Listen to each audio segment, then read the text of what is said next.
सब कहते हैं देवी कैकेयी ने राम को वनवास दे दिया,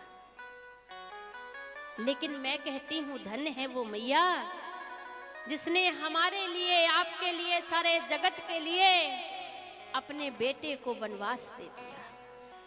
और उन्हें कीमत क्या चुकानी पड़ी? सारे संसार के कल्याण के लिए कि अपना सुहाग भी दे दिया। उस मैया धन्य धन्य है वो मैया कैकेयी। वह मैया पूजनीय है जिसने सबके कल्याण के लिए बेटा को भेज दिया और सुहाग को मिटा दिया। कितना बड़ा त्याग है।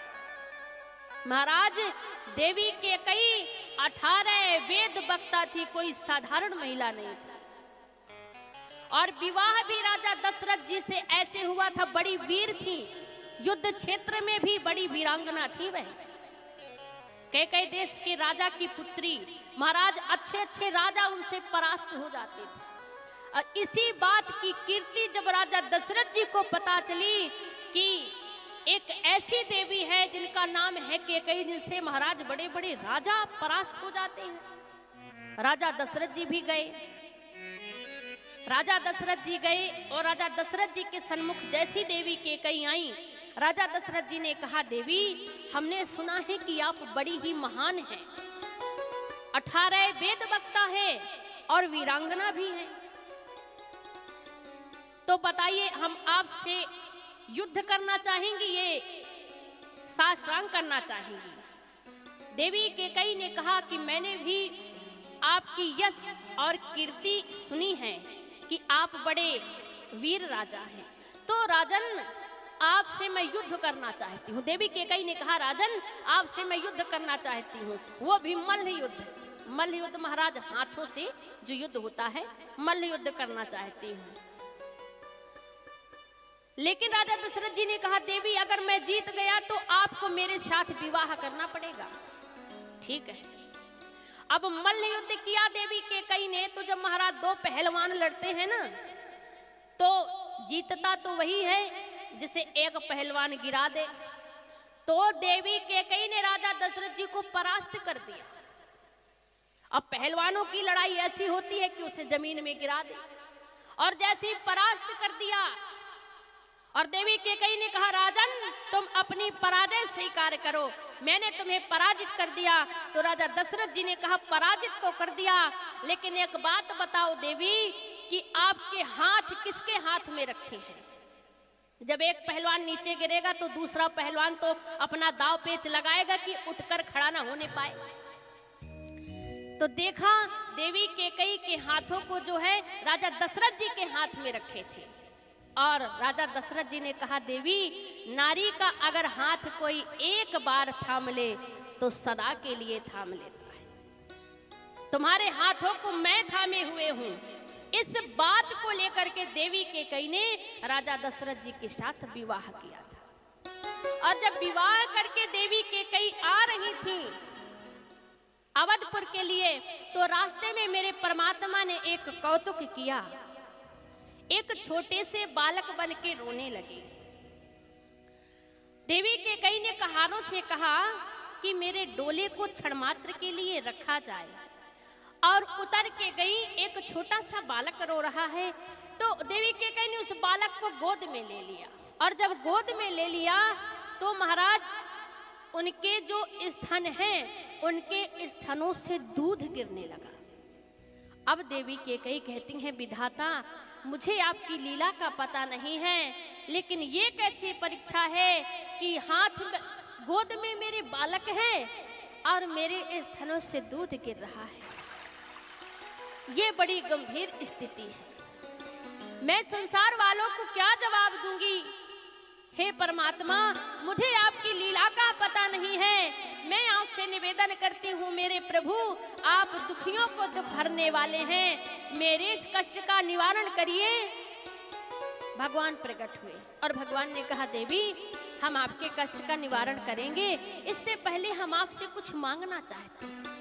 अब बताइए, मैया के पास ऐसी परिस्थिति है कि भगवान को उन्हें वचन देना पड़ा कि मेरे कष्ट का निवारण करो, आप जो मांगोगे मैं दूंगी।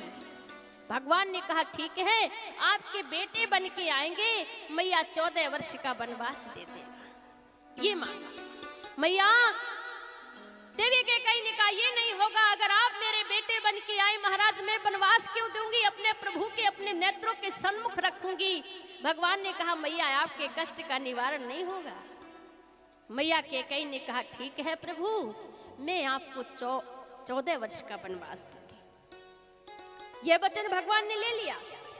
दूसरा वचन जो है, आप तो सभी ज्ञानी श्रोता हैं, देवासुर संग्राम में देवी केकई मैंने पहले बताया कि बड़ी वीर थी, स्वयं दशरथ जी की सारथी बन के गई थी। जब देवासुर संग्राम में दशरथ जी ने युद्ध में गए तो मैया सारथी बन के गई और दशरथ जी मूर्छित हो गए तो देवी केकई ने चालाकी से रथ निकालकर अपने पति को सुरक्षित लाई। और जब राजन को होश आया तो राजा दशरथ जी ने कहा देवी आज मैं आपसे बहुत ही प्रसन्न हूँ, आज आपको मैं एक नहीं दो वरदान दूंगा, मांग लो। देवी केकई ने कहा स्वामी मेरे वरदान उधार हैं, कभी शुभ अवसर देख करके मैं अपने वरदान मांगूंगी। भगवानों ने सोचा, देवताओं ने, कि मैया केकई की बुद्धि को बदल दिया जाए, क्योंकि उनसे हमने वचन लिया है हमें वनवास देंगी। मंत्रा ने बहुत कोशिश की, लेकिन देवी केकई तो मैया कौशल्या से अधिक प्रेम करती हैं राम से।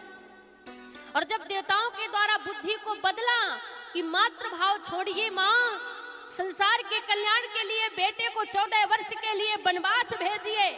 मैया केकई जानती थी कि अगर मेरा राम वनवास गया तो मेरा सुहाग चला जाएगा, लेकिन नहीं, संसार का कल्याण इसी में है कि मेरे राम को वनवास जाना होगा।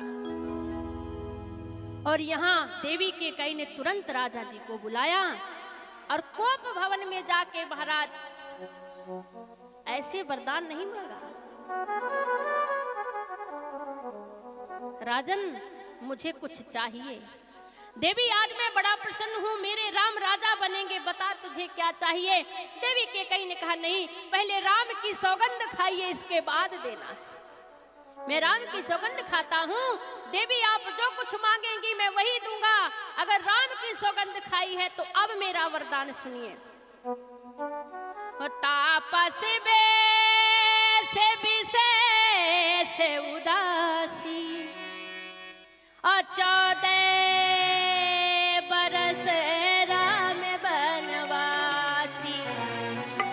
ये चाहिए, तपस्वियों का वेश धारण करके, तापस वेश विशेष, शेषावतार लक्ष्मण जी भी जावे, उदासी दासी सीता जी, तापस वेश विशेष उदासी और महाराज 14 वर्ष राम वनवास। एक बात कहूं, देवी केकई ये भी जानती थी कि रावण के मृत्यु के सिर्फ 14 वर्ष रह गए। 15 वर्ष के लिए भी मांग सकती थी, 12 वर्ष के लिए भी वनवास भेज सकती थी, लेकिन नहीं, देवी केकई को ज्ञात था रावण के मृत्यु के 14 वर्ष रह गए हैं, इसलिए 14 वर्ष राम वनवासी, मुझे ये चाहिए। दशरथ जी जमीन में गिर गए, देवी क्या मांग लिया?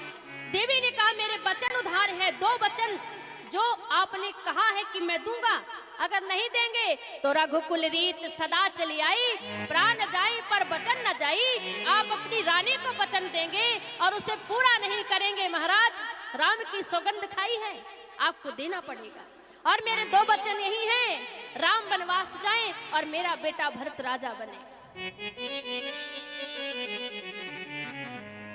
लेकिन दशरथ जी जैसे ये वरदान दशरथ जी ने देवी केकई को दे दिया, यहाँ तो महाराज अवधपुर में हाहाकार मच गया। जहाँ पर राम राजा बनेंगे, राम राजा बनेंगे, सीता रानी बनेगी, हमारे यहाँ राम राज आएगा।